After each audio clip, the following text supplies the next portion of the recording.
Hello and welcome. I'm so excited you're here. My name is Kim McClure. I am known as the image transformation uh, expert. I forgot what I was. How am I doing? I give you hope. Am I right?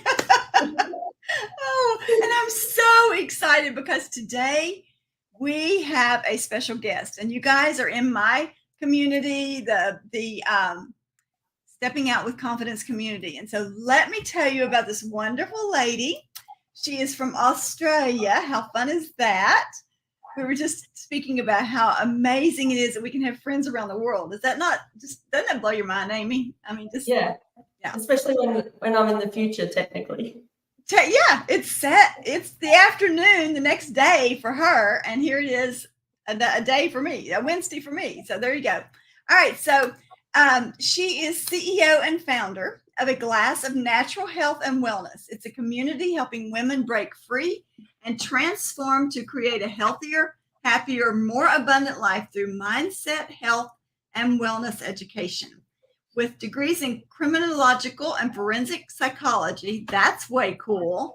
Yes. Certified mindset and life coach. Helping women with their mental and physical health is her life. She has a podcast called Refill Your Glass, which I get to be a guest on. I'm so excited. And her community is dedicated to improving mental and physical health of women igniting their self-love for happy, more abundant futures. And oh my goodness, is that not perfect for this group? Aimee, I'm so excited to have you. Thank you for being here.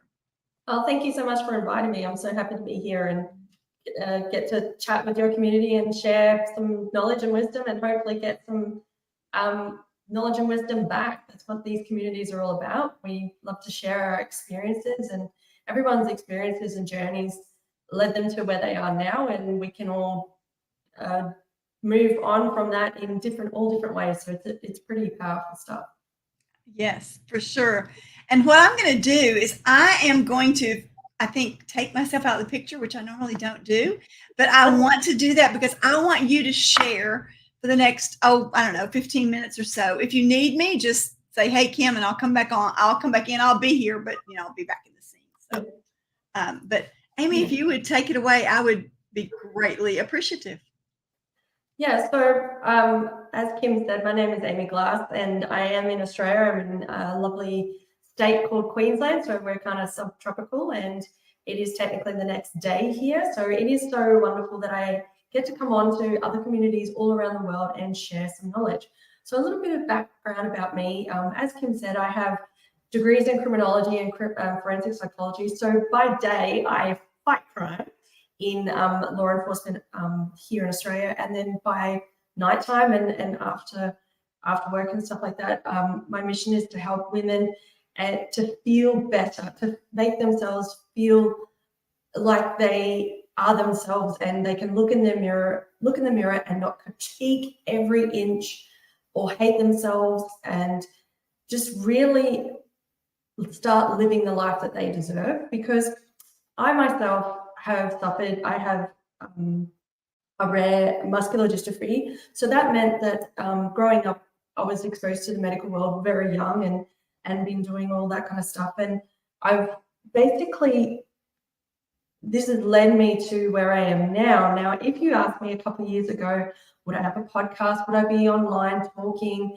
Would I be sharing my story? Absolutely not. I did not have the confidence or self-love or anything like that to be a person online, or even I hated my photo being taken, let alone looking myself in the mirror. So it's a big 360 change in me, and it's not something that's easily done, but it's something that can transform your life when you start working on your negative self-talk, or what I like to call her the nasty bee in the head. Because quite frankly, she can be one of the most cruelest people in our heads. And when you start working on your inner critic, because that's what we call it in the psychology world, and your subconscious, it can transform every aspect of your life, not even just in yourself, but also in all your family and then your friends, and it has this massive ripple effect. So with negative self-talk, that's kind of my expertise as well, and natural health, and mental health as well. But negative self-talk, when you talk to yourself in a very negative way, that reflects, that energy comes out to the world, and you tend to attract those sorts of people that would treat you that way as well. So if you're a person that says to yourself, oh, when you look in the mirror, oh God, I'm fat, or oh, I'm ugly, or look old, or oh, I don't dress nicely, or always look stupid, or all the girls in my office or class or whatever, all my friends look so much better than me, and blah, blah, blah, blah, blah. All those things have a negative impact, not only on your mental health, but also your physical health.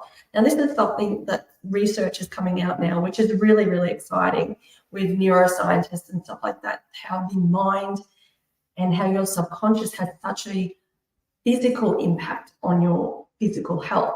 And I can definitely say that when I've had, and I'm not ashamed to say it, mental health problems, my physical health suffered significantly. And then once I started working on my mindset and started really working on the negative self-talk that I had, because I like to call myself a recovering self-hater, my physical health changed so much. Now, to the point where yesterday, for example, I had a specialist appointment at a hospital here, and I saw a team of doctors that deal with muscular dystrophy and lung and all that kind of stuff with it. And they were so impressed with how much I've come far from the last time I saw them in October last year, and how much my movement and physical body has improved.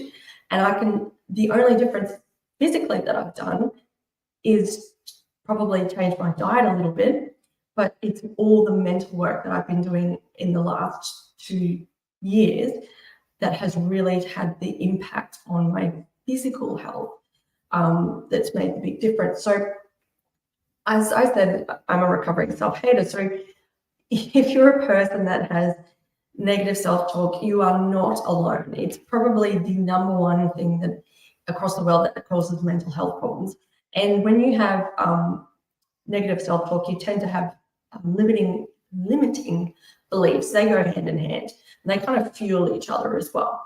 And finding out what your limiting beliefs are, and limiting beliefs can be anything that you have a predisposition to think of, and it's your subconscious automatically thinking of something. So, for example, a limiting belief could be that you grew up in a household where money was very tight, and it was very scarce. So as an adult, you might keep all your money and never spend it. And you think, well, the money's got to run away. There's never enough money. There's never enough money. So that's a limiting belief. If you grew up in a family where you weren't allowed, especially if you're a girl, that tends to be that good girls are quiet and they do what they're told. As an adult, you might never speak what you really want to say, and that has detrimental effect on your health. Like if you don't stand up for yourself, and you could be a big people pleaser, and that has physical health problems, like you become burnt out because you're constantly trying to please everyone. So there are just a few examples. There's some really limiting beliefs can be anything, and I tend to not like to call them limiting beliefs. That's what they call them in the psychology world, but it's just basically a belief that has been set by external factors. That's basically what it is. So it could be anything. It could be anything. Like a classic example, a friend of mine said when we were talking about limiting beliefs is that she had an example where the families, it must have been like Christmas or something, and the whole family's there, and they're putting a roast in the oven, and the mother cuts the end of the roast off to put it in the oven, and the daughter goes, well, why do you do that, Mum? And she goes, well, that's what my mum does. And then they turn to the grandmother, and say, well, why did you do it? And she said, oh, because my mother did it. And it went back, 2 generations, and the great grandmother's there, and she said, well, we had to do it because our ovens were smaller back then. So it can be something as simple as that that's been passed down, or it could be that's doesn't really have consequential actions on your mental health or physical health, but it can have other impacts with, if you have money, or people pleasing, or if you're a person that comes from a negative family that doesn't believe in people, that no one should have money or success, those people are bad. Or if what's another good example? Unfortunately, racism is quite something that's passed down generational through limiting beliefs as well. Or it could just be like something as silly as you can't wear good girls don't wear white pants, or something ridiculous like that. But it's just how funny, and it's quite powerful when you start diving into your limiting beliefs, where you go, oh, well, that's the reason why I think like that. And then when I say that limiting beliefs and negative self-talk go hand in hand, they tend to fuel each other. So if you're a person that thinks that everything I do, I'm never successful, I stuff everything up, I'm such an airhead, or anything like that, you'll find that there will be a limiting belief, or a belief that's been passed on to you from an external factor, and that's fueling that as well. So with negative self-talk, I dive a lot into this in my community, but also provide some natural health benefits as well, and mental health stuff and motivation and things to try and get you through the week. But let's go back to negative self-talk. So negative self-talk, the reason why it's so powerful and so detrimental to our mental and physical health is because it goes unchallenged. Now, I can ask you, and you can say this in the comments, would you ever say something very nasty to a stranger, a friend, or your child? And I'll wait till those comments come through. So you probably would never say anything nasty or derogatory or put down a child or anything, your child or anything like that, or a stranger's child for that matter. But you would put down yourself. So, and we do it subconsciously. It gets to a point where you subconsciously do it. And it's really hard to reverse that when you've been doing that for so long. So for example, if you go to try something new and you're like, oh, don't bother. Everything you try doesn't work, so why bother? Those sorts of, even something as so-called innocent as that, is negative self-talk, because you're putting yourself down, you're keeping yourself in the box that your negative self-talk has created, or your subconscious has created, in order to, and here's the twisted part, keep you safe. Now, this is something a lot of people have a hard time grasping, is that your subconscious or your negative self-talk is designed to keep you safe. But its way of doing that is kind of distorted, because it's had so many different factors come into play that puts those thoughts or those subconscious thoughts in, and how your subconscious works. So, for example, for myself, like I said, I had a rare muscular dystrophy, so I wasn't diagnosed until I was 14 years old, but I presented with symptoms from a very early age. So pretty much from as long as I can remember, I've been told there's something wrong with me.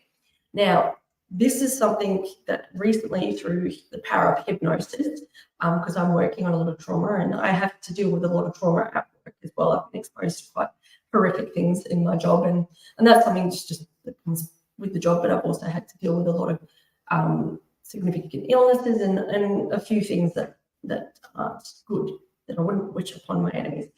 But that stored trauma has been having physical effects on my health. So I've been working on it with a hypnosis to get rid of that trauma. And we discovered that being told as young as 4 I can have a memory of that. The subconscious has a memory of being told as young as 4 that there was something wrong with me. So as you can imagine, if you've been told your whole life there's something wrong with you, no doubt as an adult, you think that there's always going to be something wrong with you. So that's something that it's once you work on it, and you don't have to work on it with a hypnosis person. You can work on it with a mindset coach or anything like that. I just use a hypnosis because I have a psych background and my degrees were helping to a point, but I wanted to just take it to the next level and try something different. And I knew that my subconscious needed a little assistance. So that's what I'm working on now to do that. But isn't that quite powerful? Like there's something that I've gone, oh, that's the reason why I had such negative self-talk as a teenager and that led up to an adult. So now that I'm aware of that and stuff like that, I can turn it off. So like I said, negative self-talk is so powerful because it goes unchecked, it goes unchallenged. So with my journey and with my background in psychology, I've come up with a process called the I-ACT process to help with reducing negative self-talk. And the I-ACT process it stands for image, awareness. Sorry, I should have had this written down. I don't know it off the top of my head. Image. It's okay. We give them hope, don't we, Aimee? Oh, I wish you could. I'm so sorry to interrupt, but I wish you could have seen me in the background because I'm like, yes, and I'm taking notes, and I'm like, I can't wait to share. So go with the I-ACT. Okay. So the I-ACT process. So the first part is creating an image. So separating your true self from the negative self-talk. So it could be yourself, it could be a person that you don't particularly like, it could be an image, it could be anything. And you've got to be quite specific with it. You've got to know what hair color they have, what eyes, do they wear glasses, what are they wearing. So for example, mine it looks like me, but she's kind of more goth and she's more badass, kind of like wearing all black and just sort of, black eyes and kind of just really, emo or that kind of look. So, and with the image, once you've got your image in place, you name it. So giving it a name, and it can be any name. It doesn't have to be, and don't really, the first thing that comes to your head, and it can be a name that you just don't like. Or you could keep it the nasty B, or if you want it, whatever you want to do. But mine is Charlie, and it has been Charlie for a long period of time. I don't know why.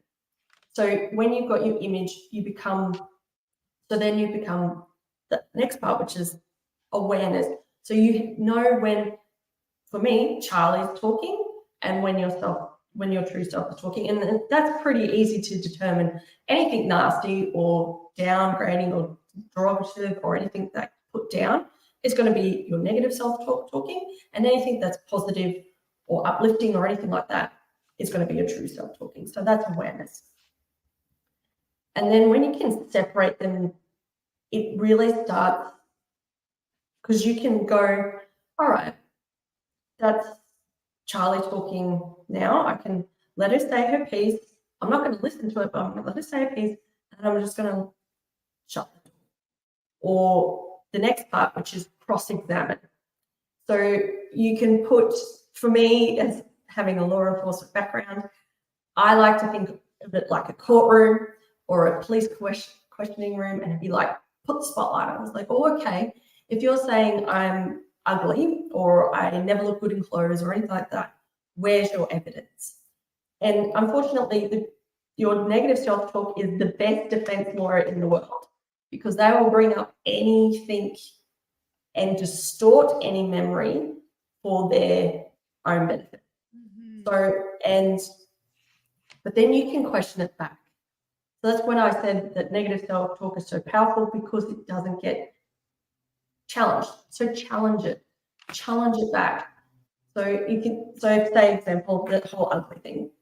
Oh, I'm so ugly. Well, my husband says I'm beautiful all the time. My friends say I have a beautiful smile and I'm very attractive. Or I have a heap of followers on Instagram or anything like that. And then they'll probably go, well, but blah, blah, blah, blah, blah. And you go, well, okay, well, that's not really evidence. So you really question it back. But if you have trouble, when you first start out, it is a little bit harder to like cross-examine it. So you can either write it down and write the opposite, or if you have a trusted person like your partner or a really close friend who you can say what's happening in your head, and they can basically say, not how silly you're being, but basically say, well, that's not true. And you probably will have a little bit of a laugh about it. And then they'll tell you exactly the truth. And the last bit, which is we've got image, awareness, cross-examine, and the last bit is truth.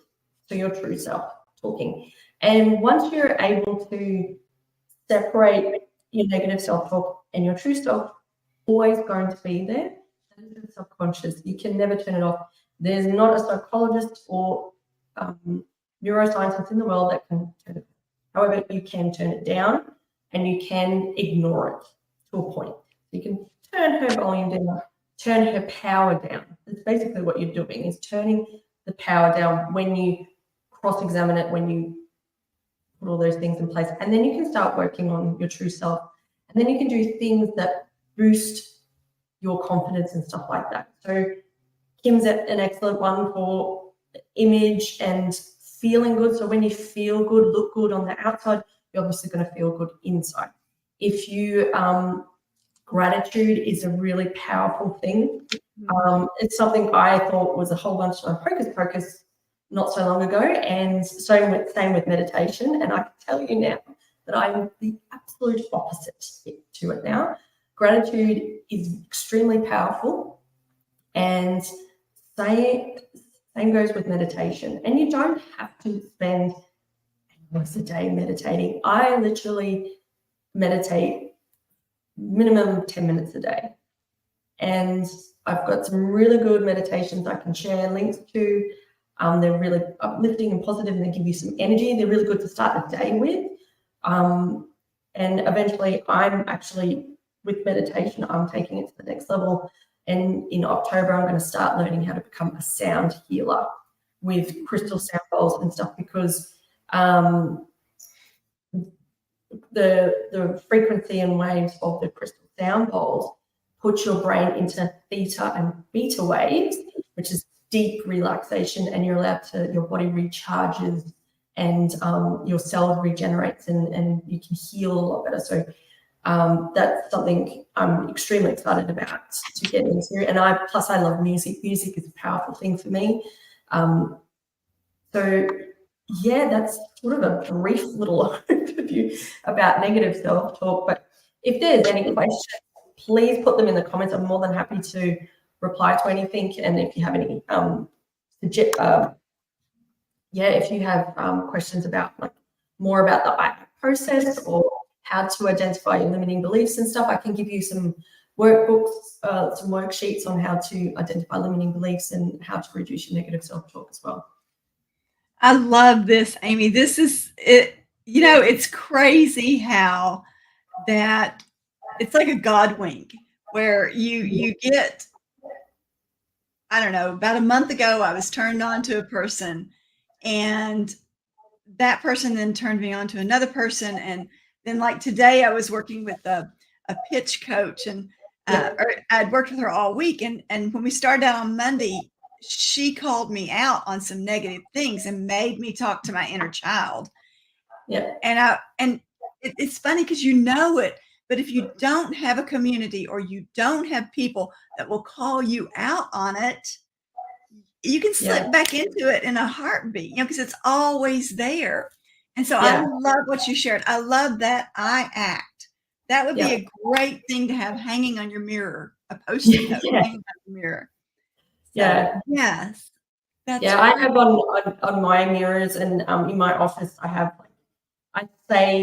I have a vision movie, and I look at a vision movie every day. It's instead of a vision board, and it has 5, 6, 7 things, positive things about myself that I need to remind myself every single day that I am beautiful, that I am intelligent, that I am sexy, that I am worthy, and I am powerful.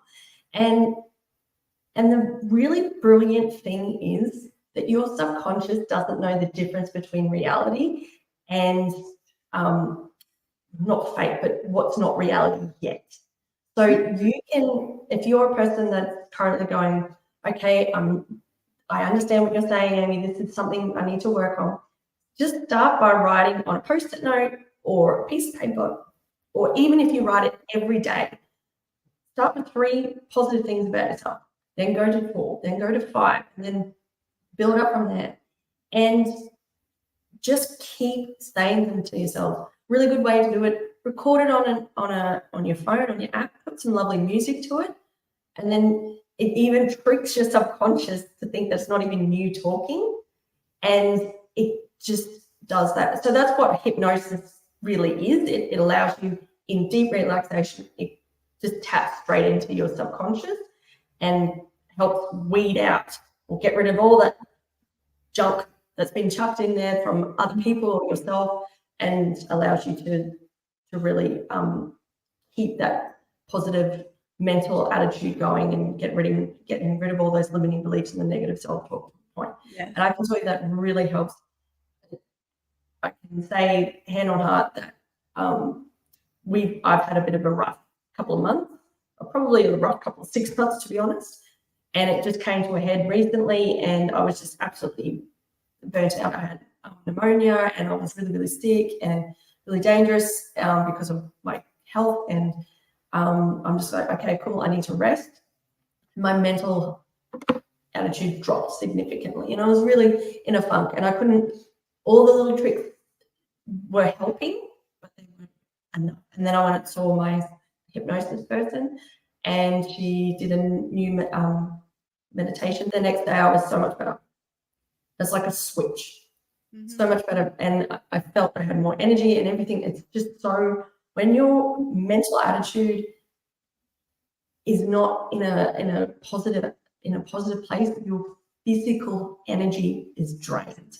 So if you're a person that never has enough energy, no matter how good you eat and how much exercise you do, and you're like, I do all the things, I get the sleep, it could literally just be the mental side of it.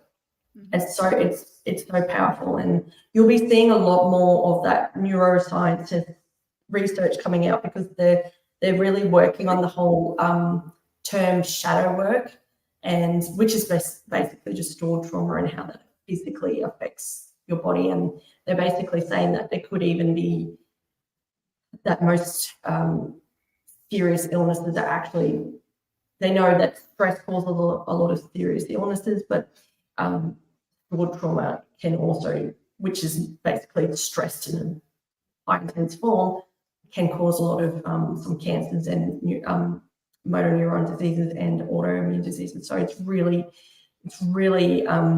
interesting stuff coming through. But I'm so excited that the medical world is finally going, actually, the mind and body Yes. are connected, and alternative therapies are now coming, or what they call it, alternative therapies are now coming to light, and the power of them. Right. So yeah, I'm super excited about that. So yeah, if you have any questions, let me know.